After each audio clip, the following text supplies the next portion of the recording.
नमस्कार, सियासी अखाड़ा देख रहे हैं आप। मैं हूं आपके साथ वरुण गोयल। अब हरियाणा में रण पूरी तरीके से स्पष्ट सच चुका है, क्योंकि गुरुग्राम की सीट का भी कांग्रेस ने ऐलान कर दिया। 10 इधर 10 उधर, और जेजेपी के भी 10 आ चुके हैं। बस इंडियन नेशनल लोकदल के कुछ नाम रह गए, लेकिन लगभग तस्वीर साफ हो चली है। इस साफ होती तस्वीर के बीच में कुछ बयान सामने आए हैं। इन्हें सामान्य बयान माना जा सकता है। राज बब्बर की एंट्री हुई है। अजय यादव, उनको टिकट नहीं मिली है, उनका दर्द छलका है। उनके बेटे, उन्होंने कार्यकर्ताओं को कल घर पर बुलाया है। बहुत कुछ होना बाकी है। क्या कुछ होगा उस पर चर्चा करेंगे। एक रिपोर्ट देखिए, फिर आगे बढ़ते हैं।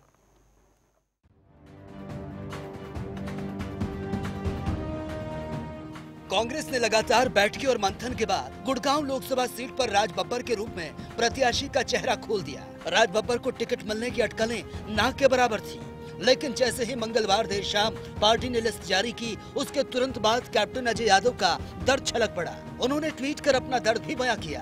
मैं राष्ट्रीय नेतृत्व के निर्णय का पालन करूंगा, लेकिन हरियाणा के कुछ कांग्रेस नेताओं की वरिष्ठ कांग्रेस के नेताओं को कुचलने की गहरी साजिश है।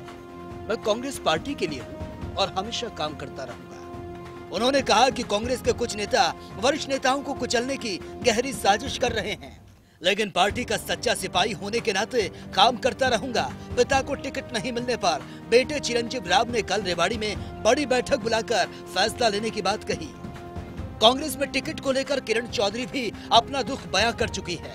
उन्होंने कहा, मेरी बेटी श्रुति चौधरी का नाम सर्वे में सबसे आगे था, लेकिन उसके बावजूद भी रावदान सिंह को टिकट दे दिया गया।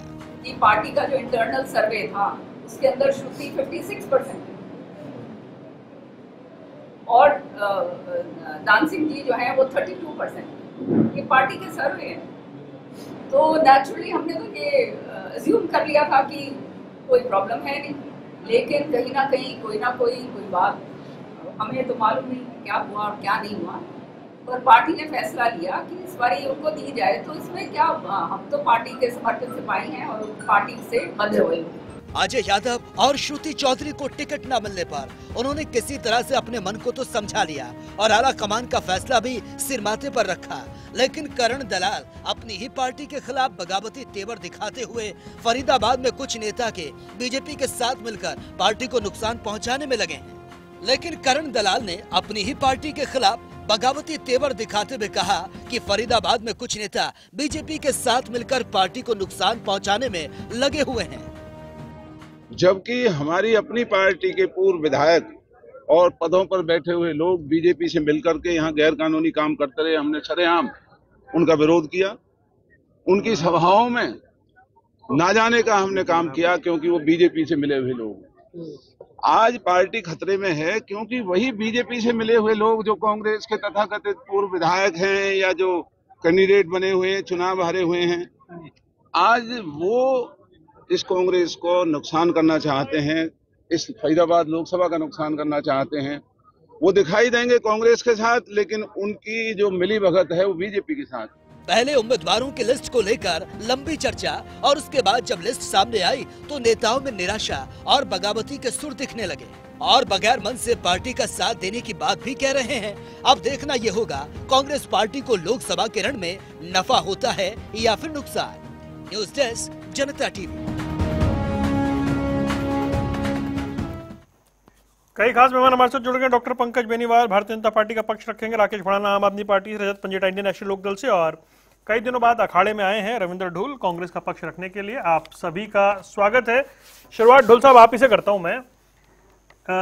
ये जो कुछ टिप्पणियां हैं, क्योंकि एस्पिरेंट थे, टिकट की इच्छा रख रहे थे, टिकट ना मिलने के बाद ये जो टिप्पणियां हैं स्वाभाविक इन्हें माना जाए, या आपको कुछ ऐसी स्थिति दिखती है कि परेशानी जो है वो आने वाले चुनाव में हो सकती है?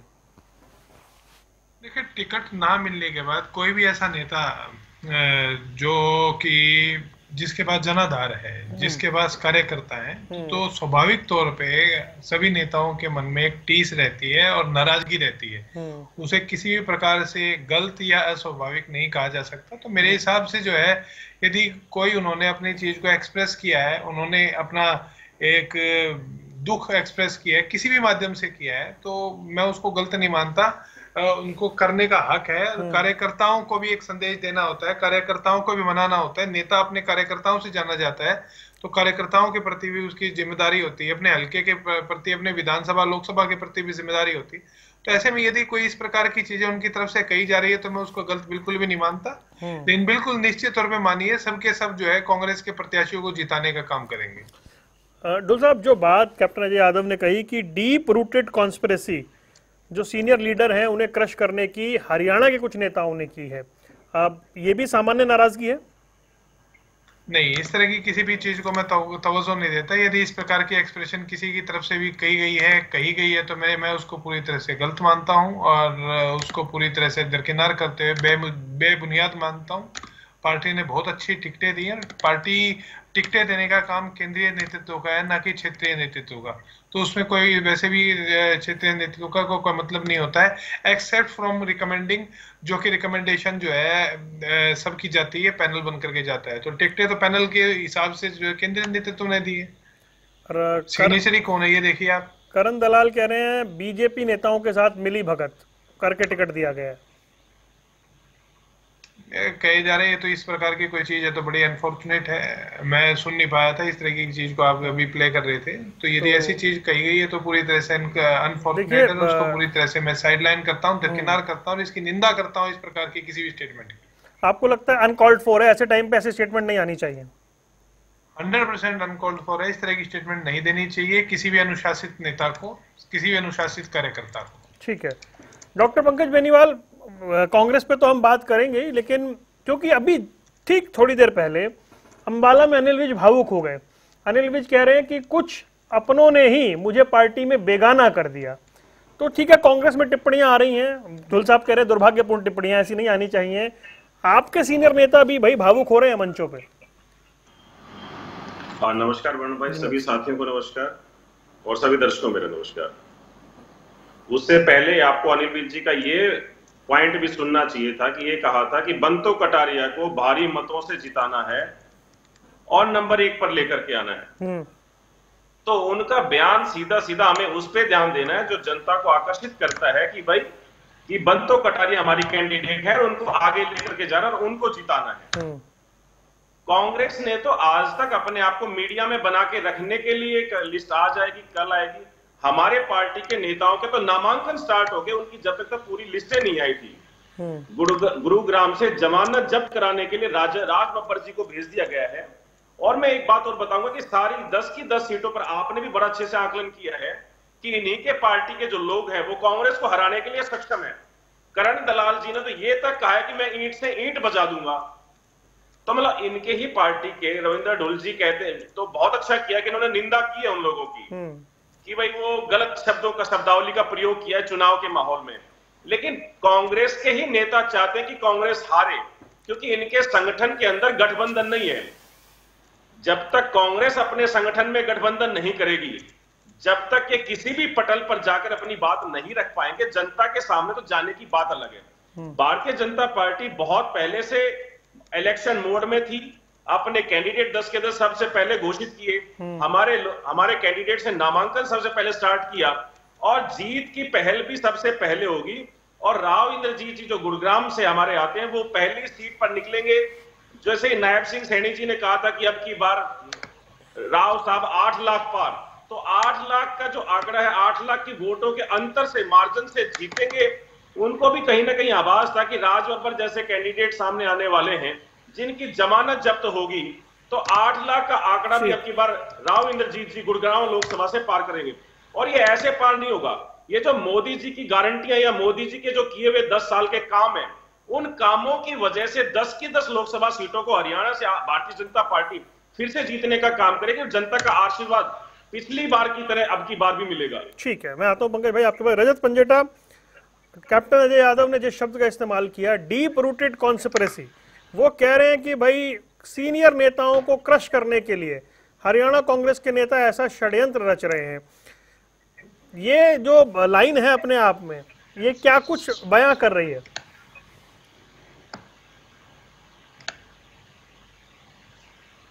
रजत भाई की आवाज नहीं मिल रही है, देखिए म्यूट है क्या? आपको आ रही है? जी बोलिए बोलिए। हाँ जी वरुण जी, ऐसा है कि कैप्टन अजय यादव जी के बारे में वो हम पहले भी कई बार जो उनके बयान आए हम चर्चा कर चुके हैं। उन्होंने तो खुल करके जो ये बात कही है, ये डीप रूटेड ये जो है जो चल रहा है कॉन्स्पिरेसी जो है, तो कॉन्स्पिरेसी वाली बात तो ये इन्होंने भी कही करण दलाल जी ने, और ये तो सीधा सीधा फरीदाबाद, गुड़गांव, करनाल और भिवानी चारों सीटों के ऊपर ये सीधा सीधा जो इनके अंदर भी रिएक्शन आ रहे हैं, कांग्रेस के नेताओं के जो रिएक्शन आ गए, ईंट से ईंट बजा देंगे। और कैप्टन अजय यादव जी ने तो ये भी कहा था कि भाई आप भारी को ही लेके आना है, किसी एक्टर को लेके आना है तो रणबीर कपूर को ले आओ, रणवीर सिंह को ले आओ। हमारे चैनल पे ही कहा था। हाँ, आपके चैनल पे ही कहा था। कोई मतलब कोई अगर ऐसे ही किसी का कोई लेना देना ही नहीं है, हरियाणा से, गुड़गांव से कोई लेना देना ही नहीं है, उत्तर प्रदेश की बात होती, कुछ समझ में आता राज बब्बर जी के बारे में। लेकिन ये अगर अपने ही कार्यकर्ताओं को और बड़े बड़े नेताओं को, खासकर जिनका आधार है, जिनके पीछे, फिर तो एमएलए की कोई वैल्यू ही नहीं है। हमने सुना राज बब्बर साहब अच्छे मित्र हैं, मित्रता के आधार पे अगर वोट, अगर आपने अपनी टिकटें देनी है तो फिर आप एक बात बताओ, एमएलए की से क्या है?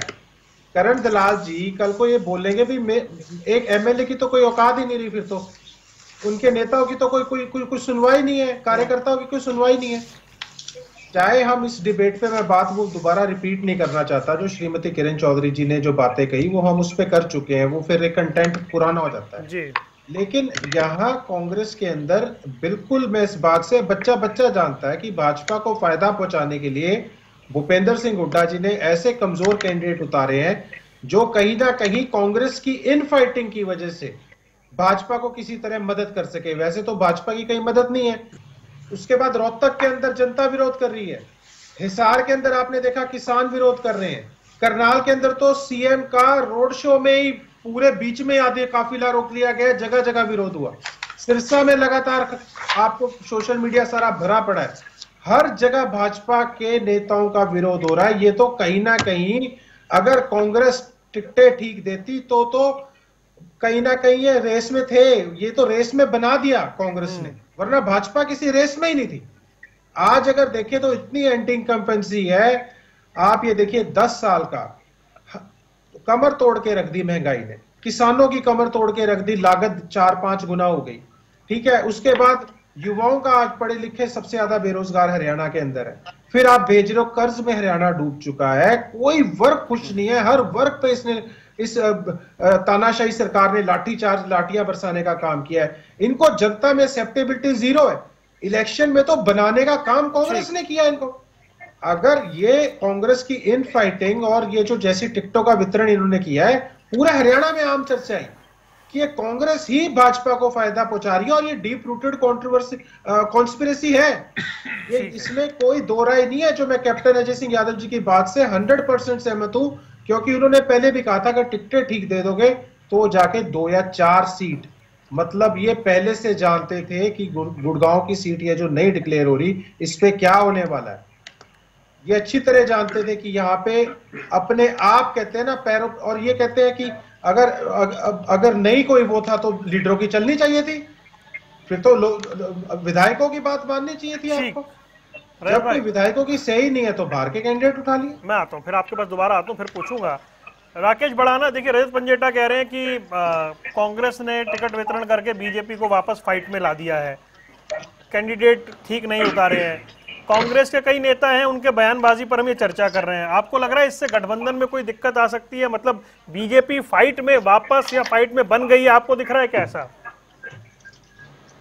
देखिए वरुण भाई, सबसे पहले तो मैं ये कहना चाहता हूँ, जो लोग ये कह रहे हैं कि बीजेपी को वापस फाइट में ला दिया है टिकटों से कांग्रेस की, और उनकी मिली भगत है, उनका तो कोई अस्तित्व नहीं, तो कुछ भी इल्जाम लगा सकते हैं, उनके तो बारे में मुझे कुछ बोलना ही नहीं है। सेकंड बात मैं ये कहना चाहता हूँ, हरियाणा में आपका क्या अस्तित्व है? हरियाणा में कितने विधायक आप देखें कि सबसे ज्यादा अगर कोई मजबूत है, की बात क्यों नहीं करते? आप मुझे बोलने दो, फिर मैं आपकी बात का जवाब दूंगा। आपका क्या, आपने बात बोली है ना रजत जी, आप वरुण भाई, देवीलाल जी की बनाई पार्टी है भैया, उसके बाद इन्हें बोलने देना, पुरानी पार्टी आप मैं भी भाई आज झगड़ा मत करना, को सब जानते हैं, तुम्हारी को टिकट लेने के लिए कुछ तुम्हें कोई रहा नहीं है, हरियाणा में कोई अस्तित्व बचा नहीं है, और कितनी पुरानी कितनी लड़ाई लड़ी है इन्होंने हरियाणा के लिए। आप कभी कांग्रेस पे इल्जाम लगाते हो, कभी किस पे लगाते हो, आपको कुछ पता ही नहीं है। बड़े बोल बोलते हैं, आपकी टिकटें कोई ले नहीं रहा, जमानत जब्त हुई पड़ी है। आप बीजेपी के बी टीम का काम कर रहे हो। प्लीज एक एक क्षेत्र में आप पहुंच गए, हरियाणा में आप फरीदाबाद में। अरे ऐसे मत करिए भाई, सब लोग बीजेपी आपके पीछे में नहीं बोल रहा, आप चुप रहिए। कोई दीन ईमान है? रुकिए रुकिए, ऐसे नहीं, ऐसे नहीं। अरे एक एक करके प्लीज प्लीज, एक एक नहीं, ऐसे नहीं, ऐसे नहीं, संयम से संयम से। राकेश भाई अच्छा आप कंप्लीट करिए अपनी बात। वरुण भाई पहले मेरी पूरी बात होने दीजिए। हाँ रखिए। मैं ये कहना चाहता हूँ वरुण भाई कि अभी आप प्रवक्ता, जो हमारे भारतीय जनता पार्टी के प्रवक्ता है, आप उनसे क्वेश्चन कर रहे थे, उनसे कह रहे थे कि आप आज अनिल विज ने कहा कि मुझे अपनों ने ही दरकिनार कर दिया, अपनों ने मुझे फुटे लाइन कर दिया।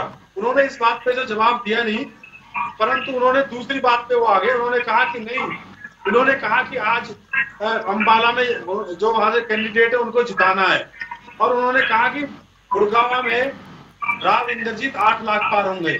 मैं ये कहता हूँ कि भारतीय जनता पार्टी के लोग हरियाणा में मुंगेरी लाल के असली सपने देखते हैं, क्योंकि जिस तरीके से ये पहले इन्होंने विधानसभा में कहा हम 70 पार, वहां 40 पे आके रुके, अब इन्होंने कहा 400 पार। ऐसे हालात हो रहे हैं हरियाणा में कि लोग इन्हें घुसने नहीं देते। अगर हम कुरुक्षेत्र की बात करें, नवीन जिंदल को लोग रोक रोक के उनसे कह रहे हैं कि आप वापस जाओ, क्योंकि उन्होंने पिछले 10 साल वहां गए नहीं। मैं ये कहना चाहता हूँ कि आज हरियाणा में अगर सबसे ज्यादा मजबूत कोई कैंडिडेट, कोई गठबंधन है तो वो इंडिया गठबंधन है। आप अगर बात करें बंगाल के बाद 200 पार का नारा दिया, वहां क्या हालात हुए। अगर आज हरियाणा में भारतीय जनता पार्टी के बी टीम का काम कोई कर रहे हैं तो वो इनेलो कर रही है, वो जेजेपी कर रही है, परंतु आज हरियाणा में सबसे ज्यादा अगर कोई मजबूत है तो इंडिया गठबंधन है। और मैं 101% कह सकता हूँ कि 10 की 10 सीटें हम इंडिया गठबंधन जीतेंगे। ठीक है डोल साहब, अभी रजत पंजेटा कह रहे हैं कि आप लोगों के टिकट वितरण ने यहाँ पर मुकाबला इंटरेस्टिंग बना दिया है, आपकी वजह से ये चुनाव पहले कुछ और था, आज कुछ और हो गया है। देखिए पहले रजत जी डिसाइड कर लें कि इनेलो के पास जब इतने मजबूत कैंडिडेट रहे, इन्होंने सारे हरियाणा के अंदर उतारे हैं, तो इनके कैंडिडेट जीत जाएंगे यदि हमारे कमजोर है तो। जनता तो भाजपा के विरोध में है ना, तो इनेलो को इस चीज से भी तकलीफ हो रही है कि कांग्रेस ने कमजोर कैंडिडेट अगर उतारे हैं तो इनेलो के जीत जाएंगे। इन्हें ये देखना चाहिए कि इन्होंने कौन से कैंडिडेट उतारे हैं, उसमें से कौन से कैंडिडेट ऐसे हैं जिनका इतना बड़ा जनाधार है, जिसके बड़े बेस पे इतने बड़े बड़े दावे किए जा रहे हैं कि कांग्रेस ने सारे हरियाणा में कमजोर कैंडिडेट उतारे हैं। अरे भाई हमारे पास तो एक नहीं, एक एक सीट के ऊपर 10-10 कैंडिडेट ऐसे हैं जिनके पास में वोट है, जिनके पास में जनाधार है। टिकट एक को मिलेगी, यदि बाकियों में थोड़ी बहुत सी नाराजगी है तो वो जायज नाराजगी है, उसमें कोई नाजायज नहीं होता। हाँ, उनको शब्दावली का इस्तेमाल ठीक करना चाहिए, इस चीज में मेरा निवेदन रहेगा सभी नेताओं से। लेकिन इनेलो ने कौन से कैंडिडेट दे दिए ऐसे मजबूत जिसके बेस पे ये कह रहे, मैं कहता हूँ कि इनेलो ही बहुत अच्छे कैंडिडेट देती तो चाहे और भी ज्यादा अच्छा मुकाबला होता। आप कह रहे हैं देने चाहिए थे ना। और मुझे इनेलो कैंडिडेट आपको लग रहा है कमजोर है? नहीं, मैं तो ये बता देना कौन सी मजबूती कौन से कैंडिडेट के अंदर है, कौन से ऐसे कैंडिडेट है जिन्होंने पहले चुनाव लड़ रखा है, कौन से कैंडिडेट है जिनके पास में जनाधार है। एक अभय सिंह चौटाला के अलावा एक भी कैंडिडेट सारे हरियाणा में ये बता दे जिनके पास जनाधार है। एक कैंडिडेट का नाम बता दे, बाकी 9 सीटों के ऊपर मैं अपने शब्दों को वापिस ले लूंगा। मतलब सलाह देनी चाहिए उनको दें जिनको सलाह की आवश्यकता है। इनेलो की सलाह की हमें आवश्यकता नहीं है बिल्कुल भी, इस बात को समझिए। हमने कैंडिडेट कांग्रेस को जो जिताने के लिए, भारतीय जनता पार्टी को हराने के लिए दिए, हमने कैंडिडेट कोई इनके उसके हिसाब से नहीं दिए कि इनकी कन्वीनियंस के हिसाब से कि इनको सूट करेंगे या नहीं करेंगे। ठीक है, मैं आता हूँ डॉक्टर पंकज बेनीवाल भाई। वो कह रहे हैं कि आप मुकाबले में वापस आ गए, आप नहीं थे मुकाबले में क्योंकि कांग्रेस ने कमजोर कैंडिडेट दे दिए। 60-गांठ के आरोप लग रहे हैं। वरुण भाई, मैं सभी प्रवक्ता साथियों का धन्यवाद करूंगा। ये सारी तीनों की तीनों पार्टियों वाले साथी ये लगे हुए, ये भारतीय जनता पार्टी की इनेलो बी टीम है, कांग्रेस कह रही है, आम आदमी पार्टी कह रही है इनेलो बी टीम है बीजेपी की, पंजेटा साहब कह रहे कि कांग्रेस और आम आदमी पार्टी भाजपा की बी टीम है। तो ये तो तीनों ने मान लिया कि ए टीम जो है वो सिर्फ और सिर्फ भारतीय जनता पार्टी है, जो जनता की आवाज है वो सिर्फ भारतीय जनता पार्टी है। तीनों ही एक दूसरे पर आरोप लगा रहे कि कमजोर कैंडिडेट हैं। ये तो मानते हैं कि भारतीय जनता पार्टी के मजबूत कैंडिडेट हैं, जिनके सामने ये लोग मजबूत कैंडिडेट नहीं उठा पाए। तो ये इन्होंने तीनों ने अभी हार मान ली है कि हम तो हारे हुए हैं। इनेलो ने कांग्रेस को और आम आदमी पार्टी को हरा हुआ मान लिया, कांग्रेस ने आम आदमी पार्टी ने इनेलो को हरा हुआ मान लिया। तो जीती हुई पार्टी सिर्फ एक है, नरेंद्र मोदी जी की पार्टी, भारतीय जनता पार्टी, भारत की जनता की पार्टी। आम आदमी पार्टी के भाई राकेश भड़ाना बात कर रहे हैं, इनका तो चुनाव आयोग ने कैंपेन सॉन्ग भी बंद कर दिया है। चुनाव आयोग ने कहा कि आपका भड़काऊ सॉन्ग है जिससे हिंसा भड़क सकती है, तो आपका तो कैंपेन सॉन्ग भी बंद कर दिया उसकी है। लीगैलिटी से मत जाइए, फिर मैं जाऊंगा, वो बहुत डीप हो जाएगा वो मामला। उसमें लिखा है, दूसरा, हाँ, उसको छोड़ दीजिए। कांग्रेस जो है, कांग्रेस की जो 10 सीटें हैं, भिवानी से किरण चौधरी जी रावदान सिंह के खिलाफ कहते हैं कि उतना मौका देंगे भाई जितना इन्होंने हमारा साथ दिया था। उनको पता है महेंद्रगढ़ में दान सिंह ने श्रुति चौधरी को हराने का काम किया था, तो भिवानी से अब की बार दान सिंह जी हार रहे हैं। हिसार से वीरेंद्र सिंह कहते थे, पुरानी बातें लेकिन बार बार रिमाइंड करानी पड़ती है, वो कहते कि सोनीपत और हिसार से कौन सी सीट ले, अगर सोनीपत से सीट लेंगे तो रोड़ा कर देगा हुड्डा। हिसार को सेफ सीट मानते थे, लेकिन कोई भी सीट हाथ नहीं लगी, अपने आप को ठगा महसूस कर रहे हैं। तो जेपी को हराने का काम वीरेंद्र सिंह करेंगे।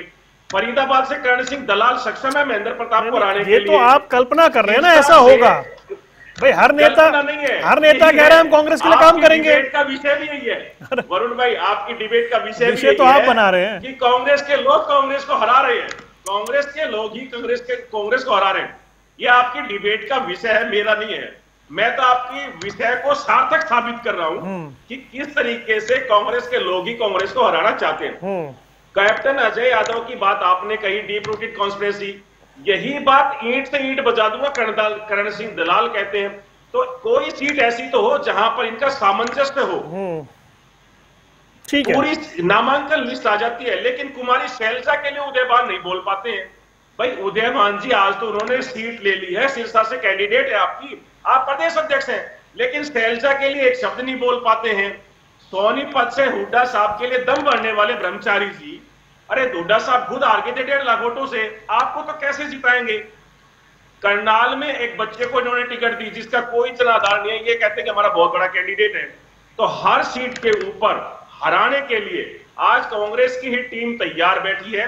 मैं इनसे बात करूंगा, रविंद्र ढुलसी से एक सलाह दूंगा कि अपने संगठन में गठबंधन कर लें अगर आपको चुनाव लड़ना है तो, क्योंकि आपके संगठन में गठबंधन है नहीं। आपने और पार्टियों के साथ गठबंधन किया है जिनको आप लोग गालियां देते थे और वो लोग आपको गालियां देते थे। ऐसी आम आदमी पार्टी के साथ आपने आज गठबंधन किया है, वो भी पंजाब और दिल्ली। पंजाब में तो गठबंधन किया नहीं, दिल्ली और हरियाणा के अंदर करके इलू इलू खेल रहे हो और पंजाब के अंदर कहते हो कि हम आपके हैं। ठीक है, तो ऐसी राजनीति आज देश की जनता, हरियाणा की जनता देख चुकी है और मोदी जी के भारतीय जनता पार्टी के काम भी जनता के सामने है। इसलिए 10 की 10 सीटों पर निश्चिंत रहे तीनों मेरे भाई, 10 की 10 सीटों पर भारतीय जनता पार्टी जीतेगी। चलिए ठीक है। रजत पंजेटा, दो बातें अभी, एक कि आप खुद मजबूत कैंडिडेट उतार दीजिए अगर कांग्रेस ने कमजोर उतारे हैं तो, और दूसरा आपकी सलाह नहीं चाहिए उन्हें। नहीं, मैं सलाह नहीं उनको दे रहा हूं, मैं कौन होता हूँ सलाह देने वाला। उन्होंने एक बात कही कि भाई आईएनएलडी के जो है वो लोगों का कोई जनाधार नहीं, आईएनएलडी के बारे में जो बातें कही, तो मैं उन्हें याद दिलाना चाहूंगा कि उनके पिताश्री आईएनएलडी के टिकट से ही जीते थे। अगर इतना जनाधार होता तो भाजपा से लड़के देख लिया था इन्होंने। मैंने ऐसा नहीं कहा, मैंने ऐसा नहीं कहा। मैंने ये कहा कि आप ये बताएं कि कौन कौन से जनाधार वाले कैंडिडेट आपने उतारने का काम किया है। मैंने पार्टी के जनाधार के ऊपर कोई टिप्पणी नहीं की। आप दोबारा इसको रिपीट करिए, आप रिपीट करिए, वरुण जी ने सुनाइए। मैंने पार्टी के जनाधार के ऊपर जनाधार पे राकेश भड़ाना कह रहे थे, पता नहीं कहाँ घूम गए। अच्छा, राकेश पता नहीं कहाँ घूम गए, पर्सनल टिप्पणी पे तभी आए क्योंकि ये समझ नहीं पाए, सुन नहीं पाए कि मैंने क्या कहा है। मैंने कहा कि चौधरी अभय सिंह चौटाला के अलावा किसी भी ऐसे कैंडिडेट का नाम बताएं जो इन्होंने भारतीय जनता पार्टी को हराने के लिए कथित जनाधार वाला उतारने का काम किया है। मैंने उस कैंडिडेट का नाम पूछा था, सीधे प्रश्न का सीधा उत्तर चाहिए मुझे। सुनिए, सुनैना चौटाला जी जनाधार जो है, सुनैना चौटाला जी का बहुत बड़ा जनाधार है। पूरे के पूरे पार्टी के वर्कर हो, महिलाएं हैं सारी की सारी, चाहे वो पदयात्रा में उन्होंने देख लिया कि वो कितनी सीरियस है। एक दिन भी उन्होंने आराम करने का काम नहीं किया, 4200 किलोमीटर की सड़कें नापी। अगर आप सिरसा की बात करते हैं तो संदीप लोट जी हैं, उनके दादाजी फकीर चंद जी हैं, जो वो पूर्व विधायक 2 बार रह चुके हैं। उनके पिताजी भी लड़ चुके हैं एक बारी कांग्रेस से। उनका भी सीधा मुकाबला आज जो अगर कोई चर्चा है सिरसा के अंदर, तो सीधा मुकाबला कांग्रेस का और आईएनएलडी का है सिरसा के अंदर। हिसार के अंदर भी सीधा कांग्रेस और आईएनएलडी का मुकाबला है, भाजपा कहीं नहीं है। अगर आप बात करते हैं मतलब जनाधार कांग्रेस का 2 सीटों पे आपने कंफर्म किया है, हिसार और सिरसा में भी। सुनील तेवतिया जी, उनका बहुत आपने कहा कि भाजपा का मुकाबला नहीं, कांग्रेस का मुकाबला है। राम से आज हमने सीट जो डिक्लेयर करी है, तो आपने किसी मुसलमान को हरियाणा में नहीं दी। कांग्रेस का हाजी शराब जी को बीजेपी को तीसरे नंबर पे लेके जा रहे हैं, हिसार में और सिरसा में आपने कंफर्म किया है, और आप कह रहे हैं कि भाजपा की मदद कर रहे हैं। अब बीच में तो ना बोले कम से कम। आपने जनाधार की बात करी, आप बीच में कंटिन्यूअसली बोल रहे हैं। पूरा मेवात आज हाजी शराब जी के साथ है। पूरे मेवात की वोट एक तरफा पड़ेगी, मैं आज आपको बता दूं। और आईएनएलडी की वोट जो है वो आईएनएलडी की वोट भी पड़ेगी। जो आप सोच के चल रहे हैं, अगर टक्कर देने की बात है करनाल में मराठा वीरेंद्र वर्मा, जिनका जो पहले भी कई बार चुनाव लड़ चुके हैं, आईएनएलडी की वोट उनके साथ है, एनसीपी से लड़ रहे हैं वो। उनका अच्छा खासा जनाधार है। और अगर करनाल में कोई फाइट आ रही है तो आज आईएनएलडी और बीजेपी की फाइट है। आप कहीं नहीं है बीच में, आपकी तो जमानत जब्त है। अच्छी बात है। और यही नहीं पता लोगों को कि कैंडिडेट ये कई सेटिंग में अपना नामांकन ही ना वापस कर ले।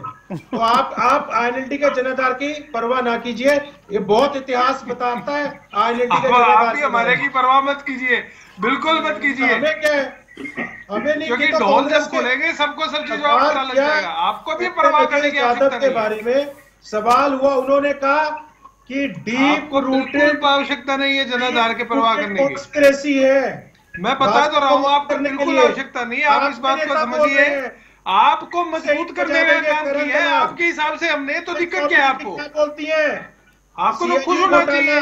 जमीनों का घोटाला, जिनके बच्चे भगोड़े हैं, आपको खुश होना चाहिए। किरण चौधरी जी, मैं घोटालों की लिस्ट कर रहा हूँ क्या? यादव बोल रहे हैं। जहाँ लंबी डिबेट हो जाएगी रजत जी, मैं सारी लिस्ट मेरे पास भी है, जहाँ लंबी हो जाएगी कोई फायदा नहीं होगा किसी को भी। हमें रेलिवेंट इश्यू के ऊपर डिस्कशन करिए, घोटालों के ऊपर आप तो करें। अच्छा रुक जाइए बस प्लीज, कर देता हूँ मैं आपके, रुक जाइए। कहाँ का मुकदमे?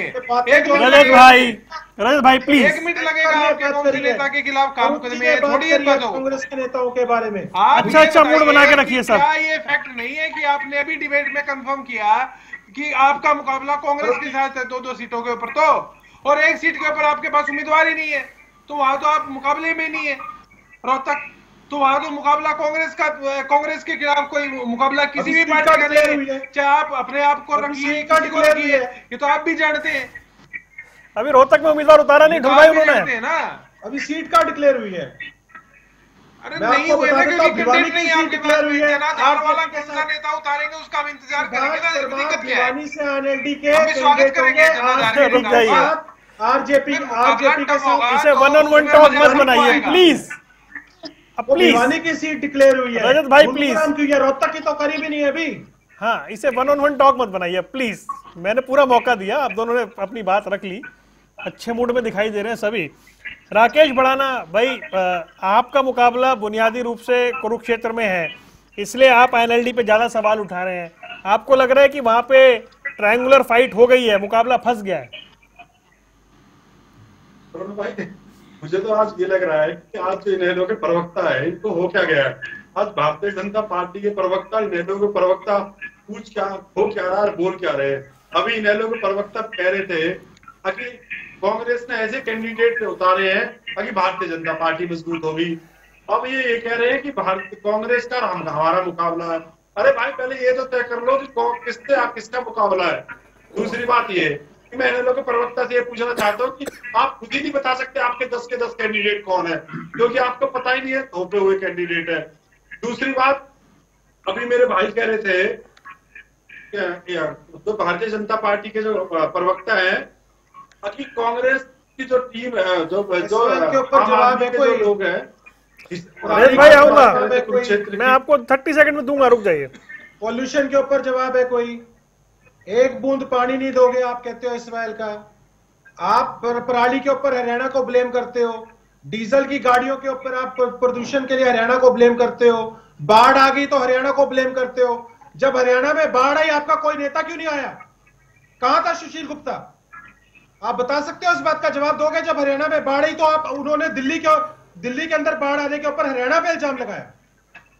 आपकी जनरल नॉलेज के लिए बता दूं मेरे भाई, आपकी जनरल नॉलेज के लिए बता दूं, अगर सबसे ज्यादा हरियाणा में और दिल्ली में अगर किसी ने काम किया था बाढ़ के टाइम में, तो आम आदमी पार्टी के कार्यकर्ताओं ने किया था, आम आदमी पार्टी के नेताओं ने किया था। आपको तो पता ही नहीं है इस बात का। आप तो घरों में बैठे थे, आपके पास तो कार्यकर्ता ही नहीं है, आपके पास तो नेता ही नहीं है। हमारे पास नेता भी है, कार्यकर्ता भी है। दिल्ली के लोगों के लिए, हरियाणा के लोगों के लिए, बाढ़ में हो चाहे कोई भी संघर्ष करने की बात हो, तो हमने किया था। आपके पास तो लोग ही नहीं, आप तो आपके पास है क्या? अच्छा रुक जाइए, अब रुक जाइए, आपके पास रुक जाइए प्लीज रुक जाइए।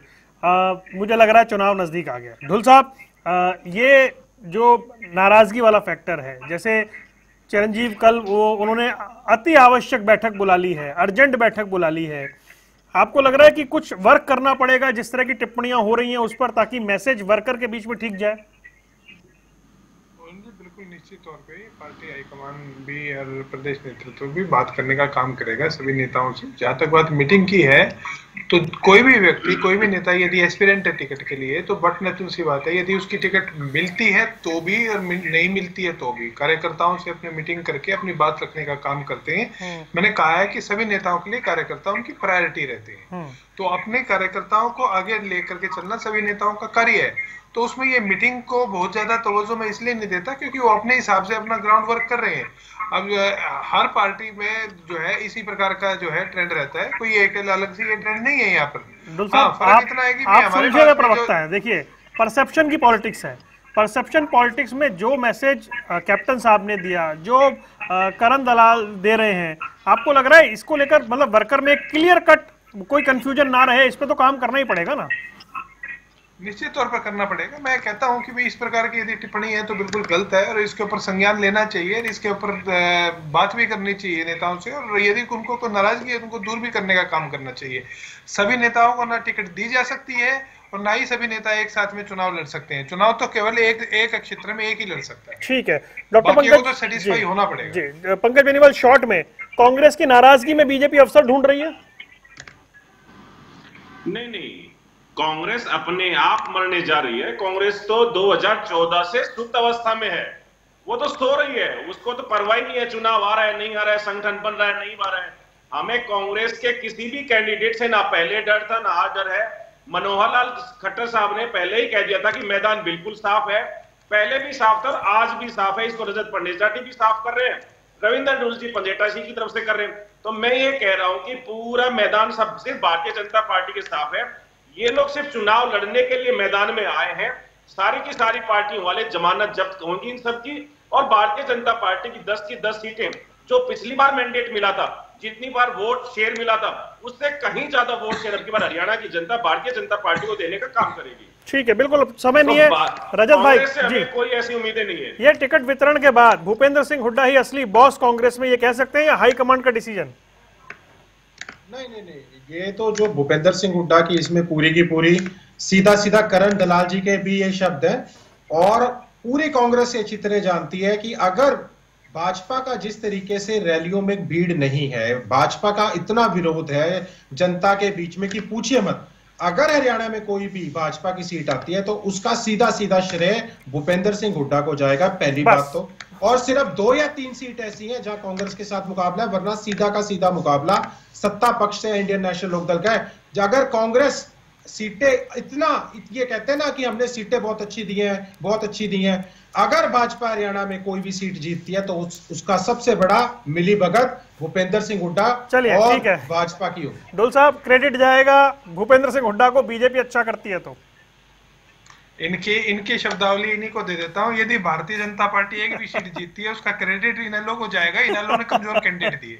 चलिए, इनकी शब्दावली इन्हीं को दे रहा हूं। चलिए, समय नहीं है फिलहाल। आप चारों मेहमानों को जुड़ने के लिए बहुत बहुत शुक्रिया। सियासी अखाड़ा देख रहे थे आप, रुक रहे कुछ देर के लिए। खबरों का सिलसिला लगातार जारी है।